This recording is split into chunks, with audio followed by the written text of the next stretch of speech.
Hi, I'm Andrew Armstrong. Welcome to the back office. I've got a grenade! Now, this is just a container that held some pills that someone gave me, but I think we've since chucked them out, to be honest, because they were a bit out of date. But I quite like this container. Not sure, though. Oh, I can get rid of that. That's neat. I'm not sure, though, what you can do with it. It seems to be too good to throw away. It could be quite a nice prop, couldn't it? Or perhaps I could use it for filling it with loads of M&Ms and then throwing it into a kiddie war zone. M&Ms! Defuse them. No, I think in this day and age, you don't want to be running around with this in your hand. Let's put this aside. That's not why we're here, though. We're here because I have this battery module. It's from a laptop that I've recently disposed of. You might have seen my video of disposing it by putting a knife through the screen. And yeah, it's just a normal laptop battery, but to be honest, I don't remember the last time I cracked open a laptop battery. They sort of seem to run forever, or they're kind of built in now. Just realising, jamming the screwdriver in. What would happen if that actually hit that? Who knows? So it's a 14-volt lithium cell, allegedly, and it's at 2,000 milliamp hours. It says here, so sounds good to me. But I really want to get in here. I'm going to just start with the old trick of just crunching a corner with some vice grips, or mole grips. They say mole grips, but I don't know if moles are quite good at gripping things, but vices definitely are. It's almost as if they designed the battery pack to be resistant against crush force. Let's go a bit harder. Ah-ha-ha! You've succumbed to my crushing power. There we go. Might as well just do all four corners while we're here. Got it set just so. This one's putting up more of a fight. Yeah! Nope. Jeef! Oh my word. That is one hard old corner, that one. That one's definitely military grade. Nah, that one wasn't so tough. So that's all the corners sort of bent up a bit. Whether or not that really legitimately helps us, I don't know. It seems to be definitely sealed, so I can kind of get it to ripple slightly, but it's definitely glued together. Just going to go in at a slight angle, trying not to puncture anything inside. Yep, I'm in. So if I was doing this, trying to repair this battery, I'd definitely be taking more care, but at the same time, I'd definitely be wondering to myself by this point, is it going to be actually possible to salvage this? Because if you're just going to open it to just swap out some cells, whew, you're really setting yourself up for some work here. I suspect, though, there's a very common cell. I can't remember off the top of my head the number of it. It looks a little bit like a somewhere between a C cell and an AA, if I recall. Oh, there we go. But loads of things use it. There, we got it. We got in. Nice one. And even things like your Teslas and stuff really are just these batteries as well. They're all using it. Yeah, look, I reckon you could do this decently. I mean, I've just really made a mess of it there. But yeah, just with a spludger. If you know you're not going to actually care about using this again, but if you are, use a spludger. Oh, look, under the label there as well. That's interesting. I wonder what those are for. Those are like little slots. So you've got a PCB and you've got these cells, and if you can see, I did say they're like AA cells, but they're like big ass AA cells. They're really quite a bit bigger. Just seeing if there's a way to separate them. I'm going to get some side cutters, and I'm just going to chop this here, and that'll let this one come apart from there. So you've got them wired up in an interesting way, really. You've got 3 in series here. Well, actually, are they? Yes, they are. 3 in series with a temperature sensor. And then 1, I don't know really, that was... I guess that was in series with them. It's weird. They've got all these different taps. I guess they've got 2 temperature sensors here. I wonder why they're really you obviously have to put a temperature sensor on each pack. So temperature sensor 1. So this is TH2 and TH1. In fact, look, there is a PCB here. Let's see what they say. So the battery's got VG and V1, it looks like. And then this pack goes to VM and VP. Loads of weirdness. But we could probe it. We could see if there's any life in the old dog. Might be worth keeping hold of for future experiments if there is. So we're not seeing anything out of this cell at all, which is weird. You would expect to see something.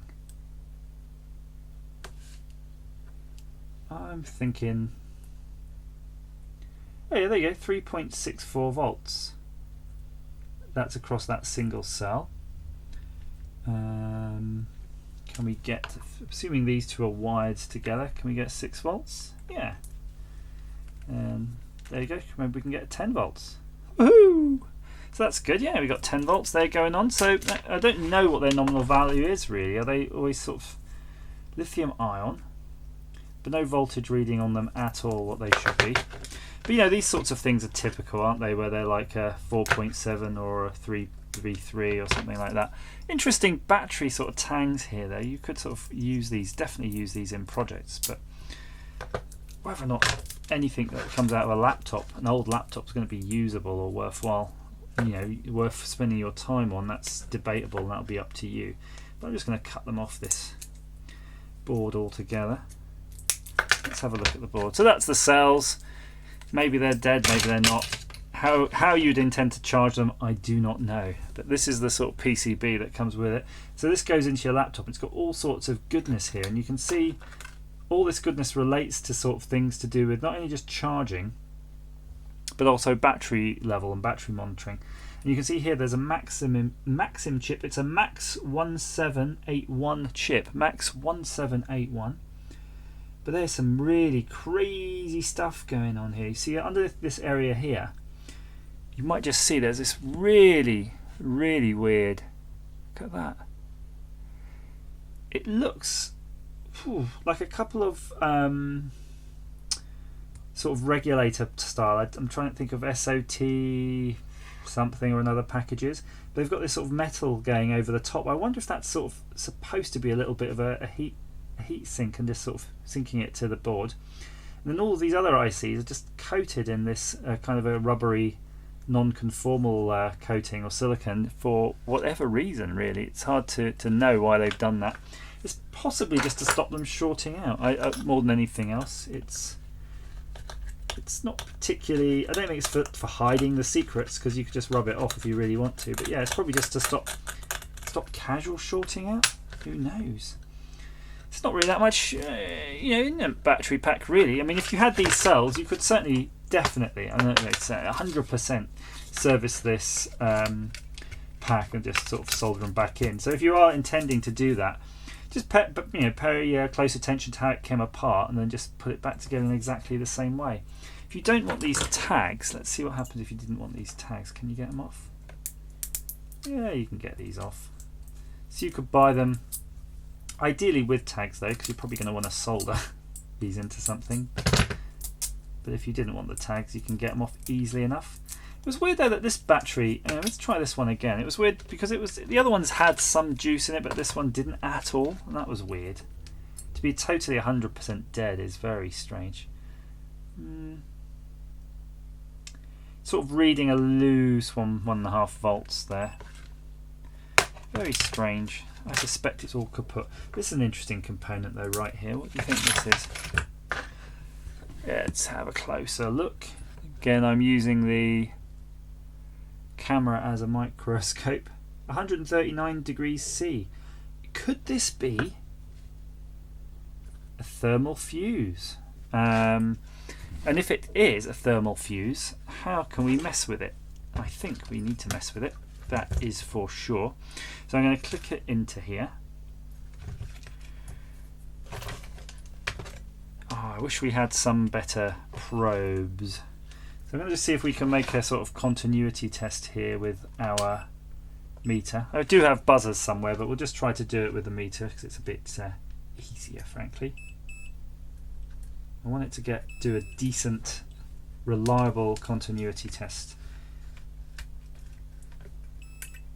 There we go. So that's pretty decent, pretty reliable. And then what we're going to do is apply some heat.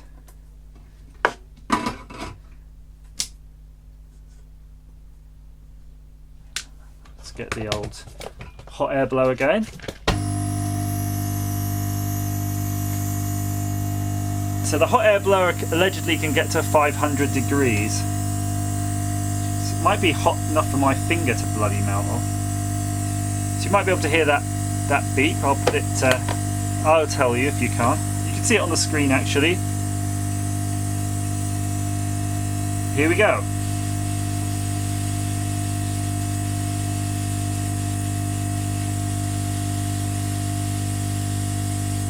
Oh, did it go? It went, and it went in the least dramatic fashion because I fumbled it while I was doing it, so I probably disturbed it. But we might be able to get into this. Let's see if we can. Is it hot? No, it's cool down now. If we can actually get into this, you'll see what it is because it's quite interesting. These are a common mode of failure in a lot of things, and basically, it's almost like as if you've just got a piece of solder. So, oh, it's all gone. It's all crumbling.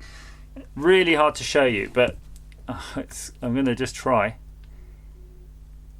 You see right in the end you can see like a ball?